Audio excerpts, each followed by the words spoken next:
A single dad returned from France. Then the CEO ran out, and everyone froze. "I don't care what this board decides about me." Vivienne's voice cracked through the marble lobby like a gunshot. "This man just saved every job in this building, and I will not let another person in this company treat him like he didn't matter."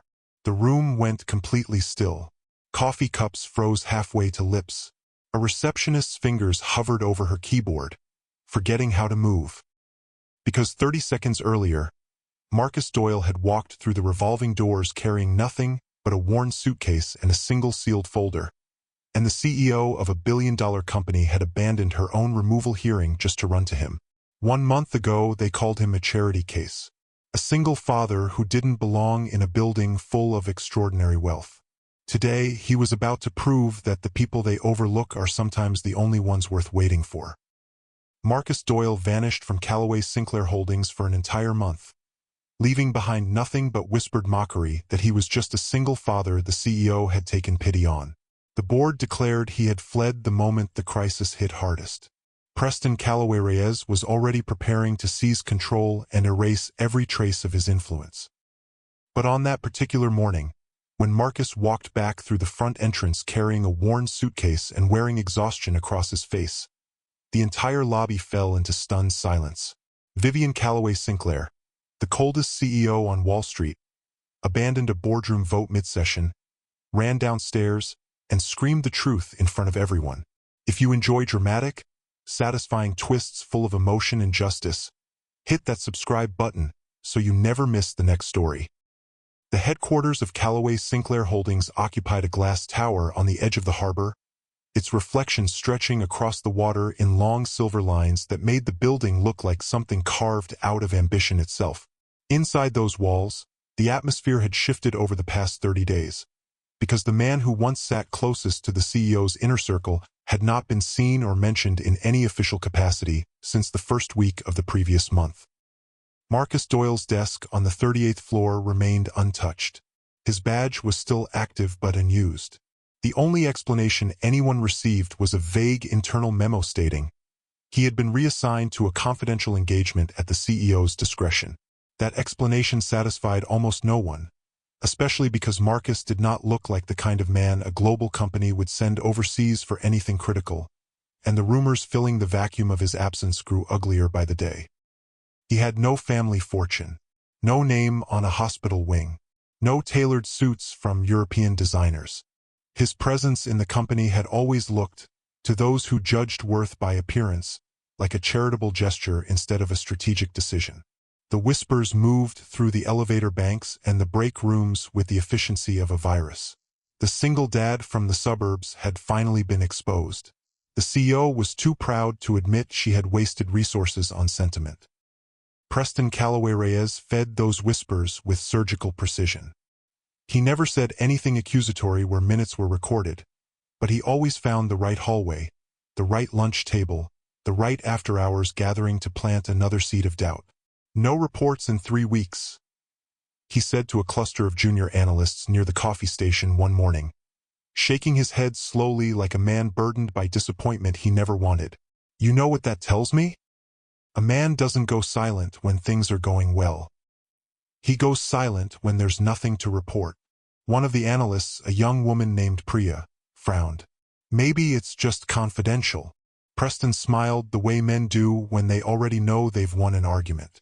"Confidential? Sure. Or maybe he's somewhere in Lyon taking his daughter sightseeing on the company card, and none of us will ever see the receipts." The laughter that followed was sharp enough to cut through whatever goodwill Marcus had left in that building. Vivienne endured the erosion of his reputation in silence, because the deal being negotiated in France demanded absolute secrecy, and every instinct telling her to defend him publicly had to be buried beneath strategic necessity. She understood that the moment she revealed anything about the nature of Marcus's mission, it would reach Preston's network within the hour, and from there, straight into the hands of the competitors circling her company like patient predators waiting for the wounded animal to collapse. So she sat through board meetings where Chairwoman Constance Feld, sharp-eyed and silver-haired, questioned her judgment with increasing precision. "Why an unknown Vivienne?"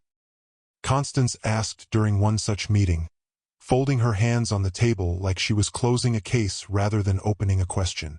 Why send a man with no credentials to negotiate the survival of this company? And why, after 30 days, do we have nothing to show for it? Because I trust him, Vivienne said, and the words landed flatly in a room that did not deal in trust. It dealt in numbers.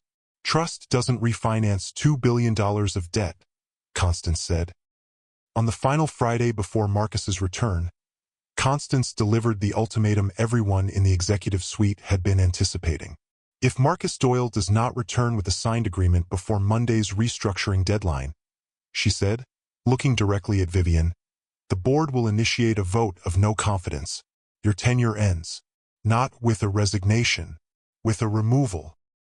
The story of how Marcus arrived at Calloway Sinclair Holdings in the first place was one the executive floor preferred to forget, because it contradicted everything they believed about who deserved to occupy space in their world. 1 month before his departure for France, Marcus had walked into the building wearing a simple button-down shirt with the sleeves rolled to his forearms, carrying a briefcase so worn the stitching had been repaired twice with thread that didn't quite match. He spoke in a voice so calm and low that people in meetings often had to lean forward to hear him. Vivienne had recruited him personally after reading a confidential case study about a mid-sized logistics firm in the Pacific Northwest, 72 hours from a hostile takeover, before an unnamed consultant restructured its debt, renegotiated 3 vendor contracts simultaneously, and turned the company profitable within 14 months. She spent 4 weeks tracking down the identity of that consultant and found Marcus living outside Philadelphia, raising his daughter alone, taking on small clients who couldn't afford the big firms but desperately needed someone brilliant enough to save them. She offered him a position not as a figurehead, but as her personal strategic advisor. Someone who would sit in the room where the real decisions were made and tell her the truth everyone else was too afraid or too compromised to speak. The executive team despised him from the first morning he appeared on the 38th floor. Preston made his contempt the most visible, treating every interaction as an opportunity to establish dominance through humiliation. "Tell me, Marcus," Preston said during an early meeting about the company's European exposure, leaning back in his chair with a smile already forming, "have you ever actually sat in an international negotiation room? Or is your experience limited to picking your daughter up from school and adjusting spreadsheet cells at your kitchen table?" The question was designed to draw laughter, and it did, among the half-dozen executives who understood that aligning with Preston meant aligning with everything his last name represented. Marcus didn't flinch. He didn't raise his voice, and he didn't return the insult with one of his own. Instead, he opened the financial dossier Preston's own team had prepared for the meeting and quietly pointed to 3 lines on the second page. "This cross-collateralization clause," Marcus said, tapping the paper once, "could trigger cascading defaults across 2 subsidiaries if the euro moves another 2%. This currency hedge here was structured to benefit the counterparty, not us. And this disclosure gap in the quarterly filing borders on a regulatory violation." The silence that followed was not the comfortable silence of agreement. It was the dangerous silence of a room full of powerful people realizing the man they had dismissed was sharper than all of them combined. Preston's hatred for Marcus crystallized in that moment into something personal and permanent. Vivienne recognized what she had in Marcus, not just intellectually, but instinctively, the way a captain in rough seas recognizes the one crew member who doesn't panic when the hull groans. She called him to her office on the top floor 3 days before his departure, and when the door closed behind him, the transformation in her demeanor was immediate. "Rousseau Atlantique Capital pulled out," she said, her hands clasped tightly on the desk in front of her. "They received an internal report claiming our leadership is fractured. Our disclosures are unreliable, and our board cares more about protecting itself than saving this company. The refinancing is gone, Marcus. $2.4 billion, gone with 1 phone call. Without it, we sell everything at distressed prices to competitors who have been circling for exactly this moment." Marcus listened without interrupting, the way deep water absorbs a stone completely, without disturbing the surface. "I'll go to Paris," he said when she finished. "I'll meet with them myself, but I need one thing. Anything. Complete access. Every document. including the ones the board is hiding, including the ones that could implicate people on your own executive team. Vivienne didn't hesitate. Done. Before he left her office, she said something neither of them would forget. If you fail, I lose the company. Marcus looked at her with the steady gaze of a man who had learned long ago that promises meant nothing unless you were willing to suffer for them. I won't fail, he said simply. That evening, before boarding the overnight flight, Marcus called his daughter, Lily. I have to go away for a few weeks, sweetheart. Work. How many weeks?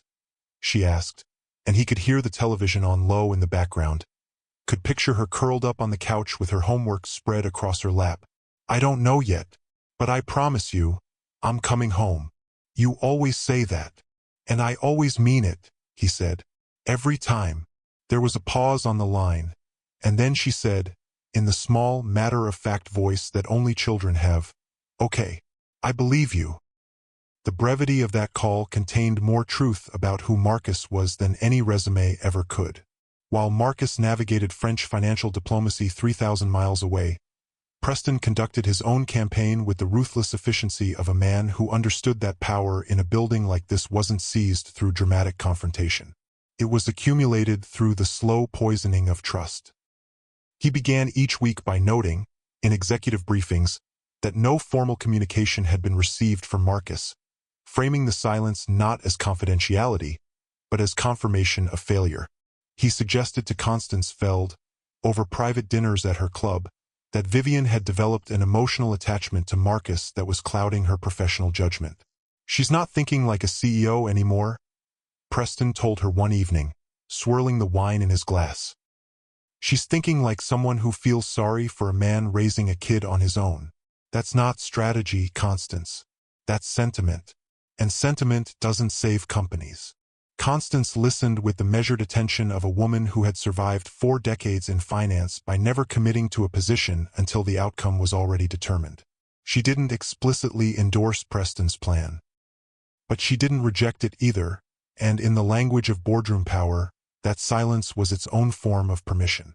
Vivienne found herself increasingly isolated as the weeks passed, occupying the peculiar loneliness of a leader who carries certainty like a stone in her chest, but cannot show it to anyone.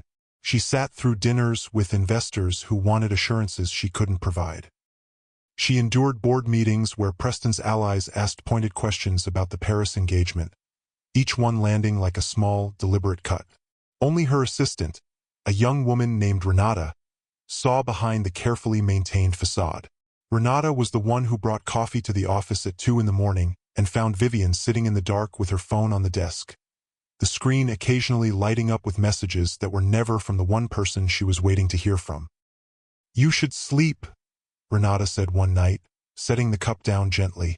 I will, Vivienne said, not looking up, after he checks in. He hasn't checked in for 2 weeks. I know. Do you still trust him? Vivienne finally looked up, and for a moment the exhaustion in her eyes was unguarded, completely visible. I have to, she said, because if I don't, I have nothing left to hold on to. In Paris, the negotiation unfolded inside a private conference room on the top floor of a limestone building overlooking the Seine, where Elise Fontaine sat across from Marcus with the patient severity of a woman who had spent 30 years evaluating risk and had learned to trust numbers over narratives.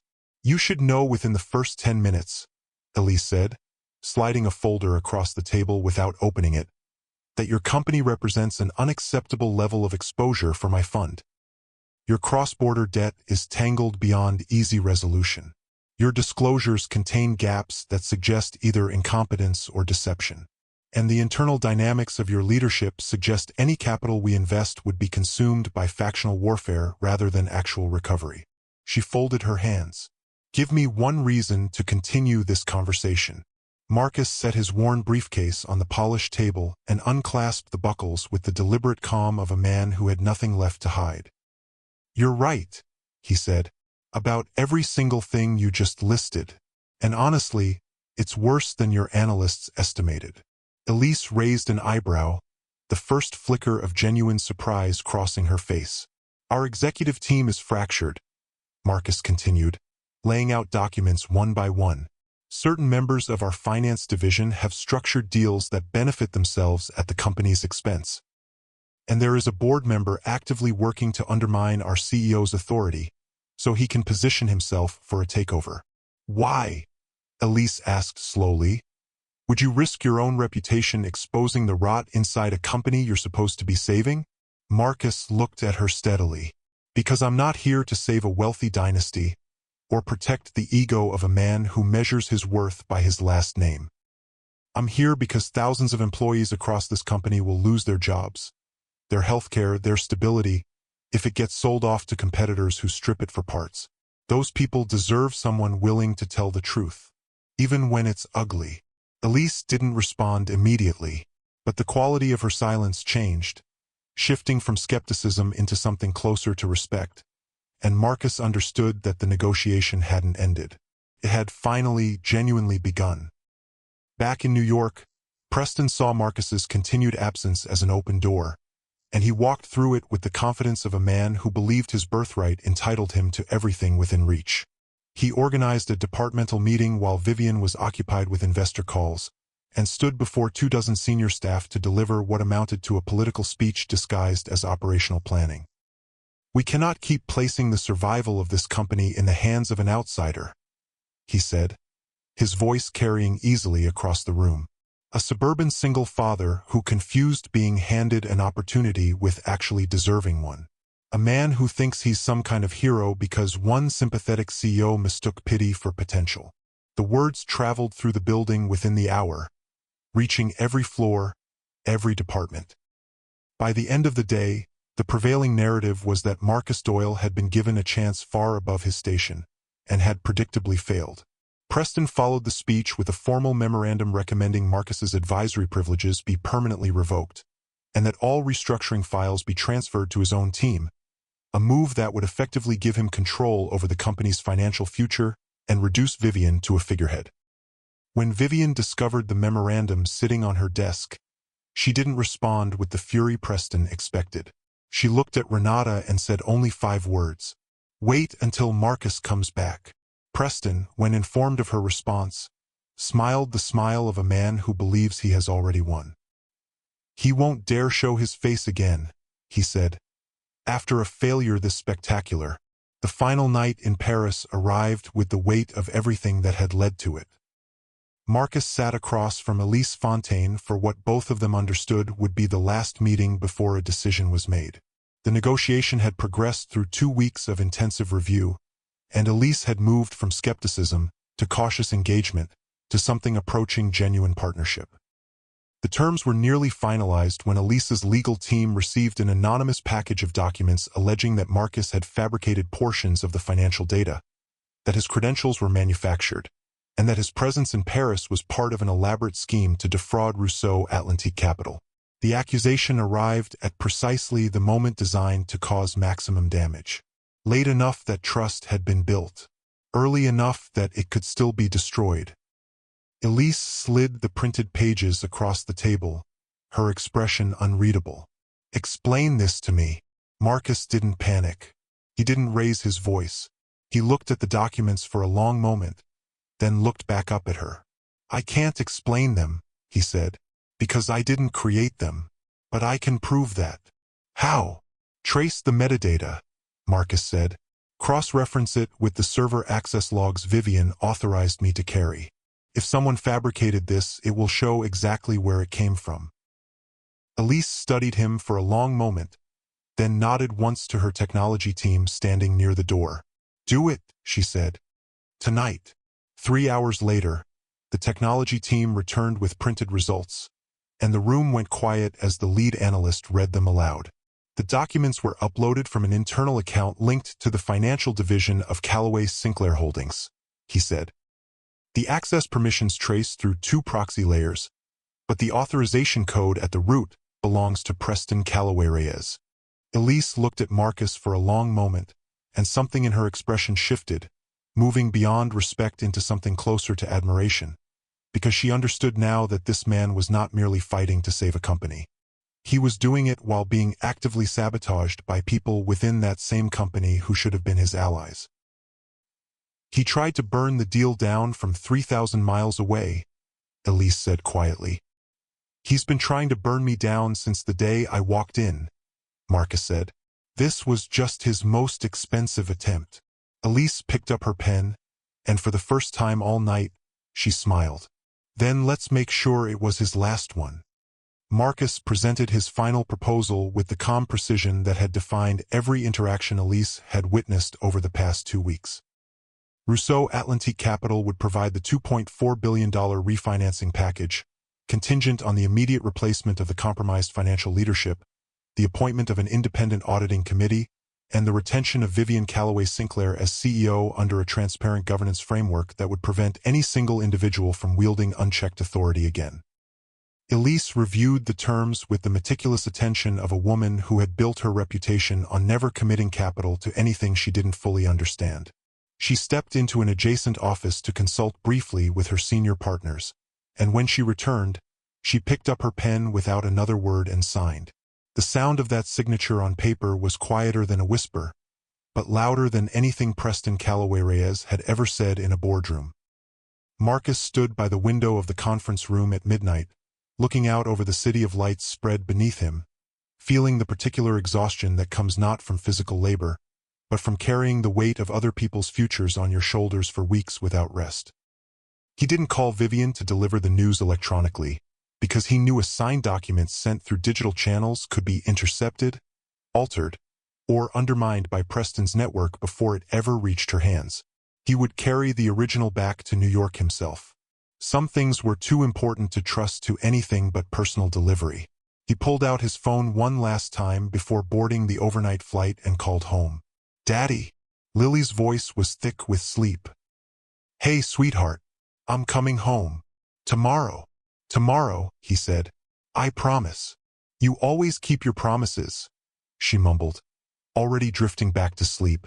"Every time," Marcus said softly, and hung up, and boarded the plane carrying the one thing that mattered more to him than the $2.4 billion folded inside his briefcase, the certainty that he was finally going home.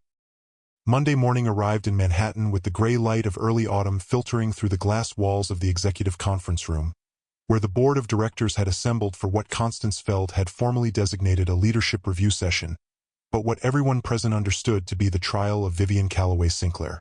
Preston sat at the far end of the table with the relaxed posture of a man attending his own coronation.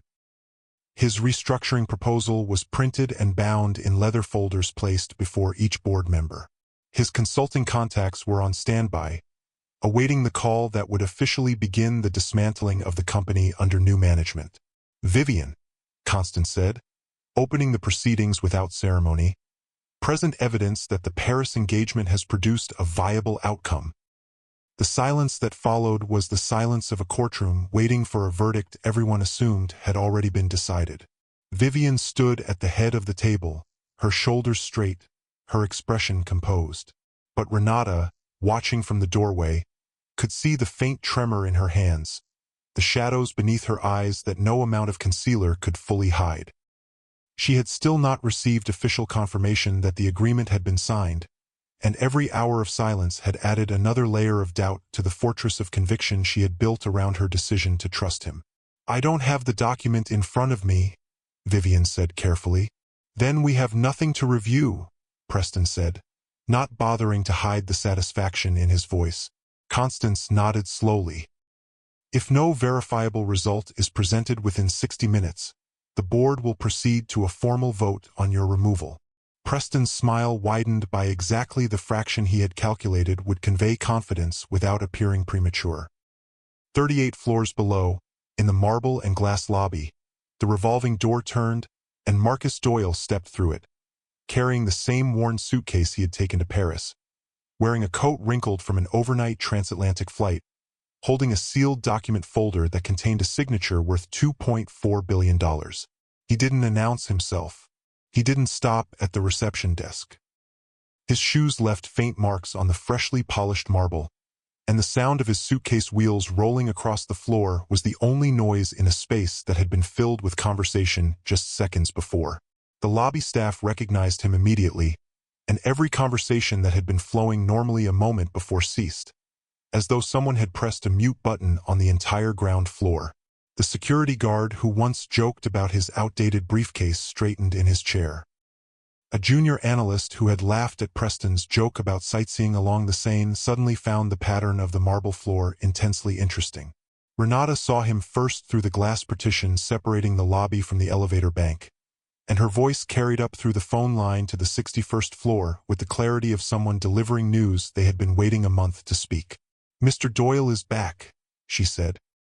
Vivienne heard those 4 words in the middle of the boardroom, while Constance was reviewing the procedural requirements for the removal vote, and Preston was straightening his tie with the particular satisfaction of a man about to assume power he believed he had earned. Something shifted in her expression, something Renata would later describe as the moment the ice broke. Not dramatically, like a glacier calving into the sea, but quietly, like a frozen lake releasing its grip on the shore when spring finally arrives. Vivienne stood from her chair without excusing herself. "Where are you going?" Constance asked, genuinely startled. Vivienne didn't answer. She turned away from the board, walked past Preston without acknowledging his existence, and moved through the executive hallway toward the elevator, her pace accelerating with every step, until the controlled walk of a CEO became the urgent stride of a woman who had spent 30 days carrying a weight she could finally set down. She didn't wait for the private executive elevator. She took the first available car, descended 38 floors in a silence broken only by the digital chime of passing levels, and when the doors opened onto the main lobby, she stepped out into the sight line of every employee, visitor, and security officer present. Marcus was standing near the center of the lobby, still holding his suitcase in one hand and the sealed folder in the other, looking exactly like what Preston had always called him.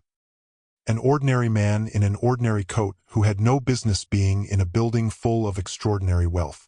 But Vivienne didn't see what Preston saw. She saw the man who had walked into an impossible situation, told the truth when lying would have been easier, survived sabotage from his own colleagues, and carried the salvation of her company across an ocean because he had promised her he would. She crossed the remaining distance between them at a pace that abandoned every protocol she had ever observed as the head of a family empire.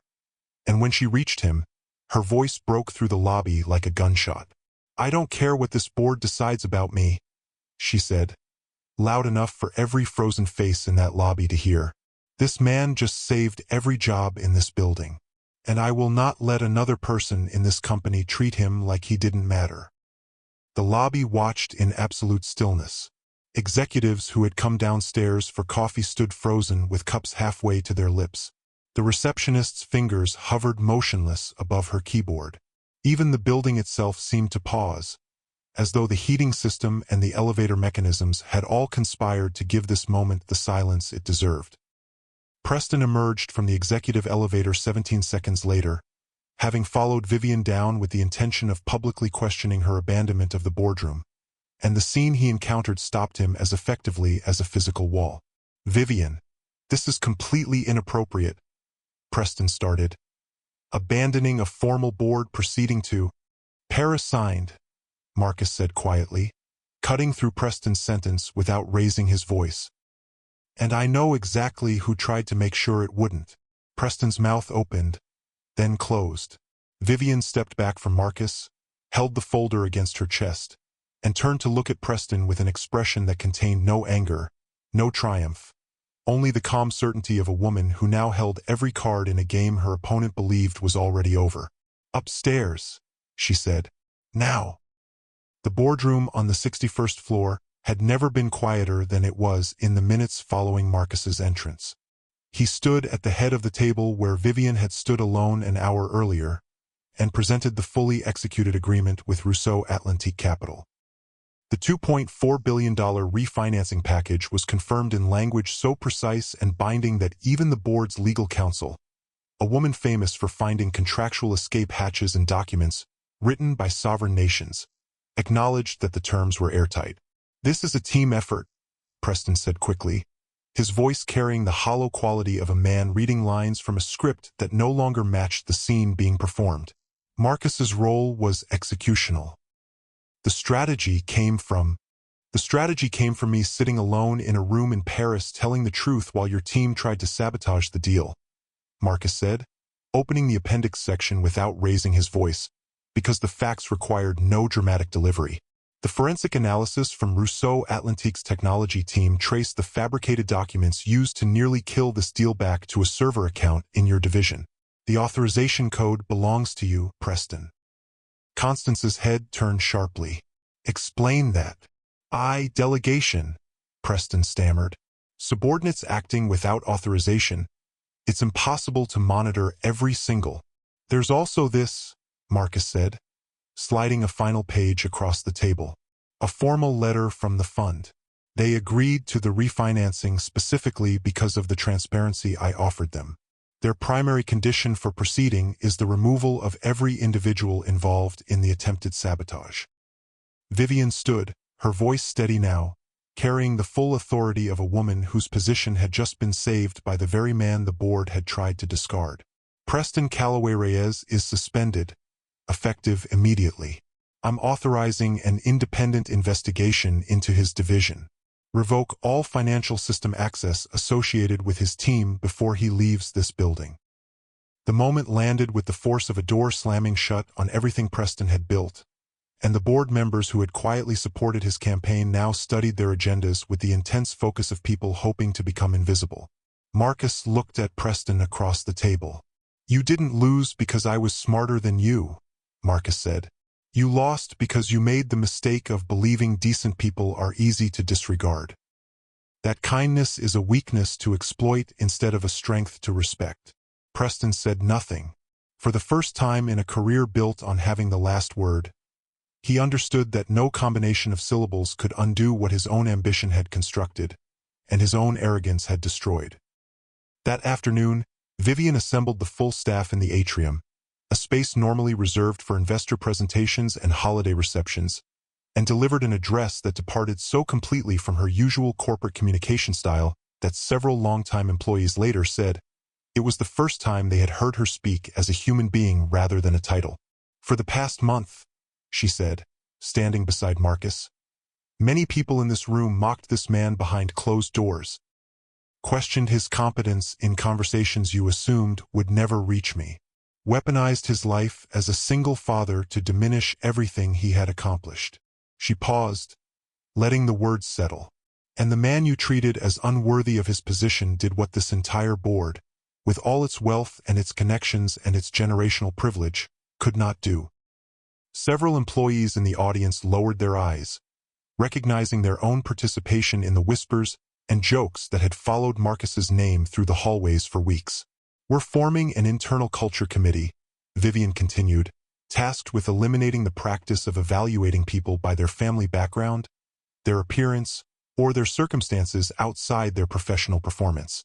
This isn't a policy. It's a promise. It won't happen here again. The building emptied slowly that evening as the ordinary rhythms of corporate life resumed, altered now by the seismic shift that had occurred in the span of a single morning. Marcus packed his briefcase in his office, the same one with the mismatched stitching Preston once mocked as evidence of inadequacy, and made his way down to the lobby where the day had begun with a scream that no one who witnessed it would ever forget. Vivienne was waiting near the glass wall separating the lobby from the street, standing in the fading light of a city that never truly went dark. You didn't have to say all that, Marcus said, setting his briefcase down beside her. In front of everyone. Yes, I did, Vivienne said. I spent a month pretending I wasn't terrified. Every morning I rehearsed the speech I'd give if the board voted me out. And every morning I deleted it, because admitting I might fail felt like betraying the trust one put in you. I told you I wouldn't fail. I know, she said, but you weren't the one who had to sit in that boardroom and believe it without proof. Marcus was quiet for a moment. I didn't come back for recognition, he said, or applause. I came back because I promised you I wouldn't let you lose this company to people who value ambition over integrity. And because breaking promises isn't something I've ever let myself do. Not to my daughter. And not to the one person brave enough to believe in someone the rest of the world had already written off. They stood together in the quiet lobby as the last employees filed past. Two people who had arrived at this moment through entirely different paths. One born into wealth and power, the other built by sacrifice and principle, now standing on level ground in a way neither lineage nor title could have manufactured. Marcus's phone buzzed. He glanced at it and smiled. "I have to go," he said. "I promised I'd be home for dinner." Vivienne smiled too, understanding in that moment that the greatest power Marcus possessed had nothing to do with the $2.4 billion agreement that had just saved her company. It had everything to do with the fact that after rescuing an empire, his first thought was still to keep a small promise to the person who mattered most. 1 month ago, they said he didn't belong in that building. But on the day he returned from France, the CEO ran out, screamed the truth in front of everyone, and froze an entire company in place, just to make sure they all finally understood exactly who he was.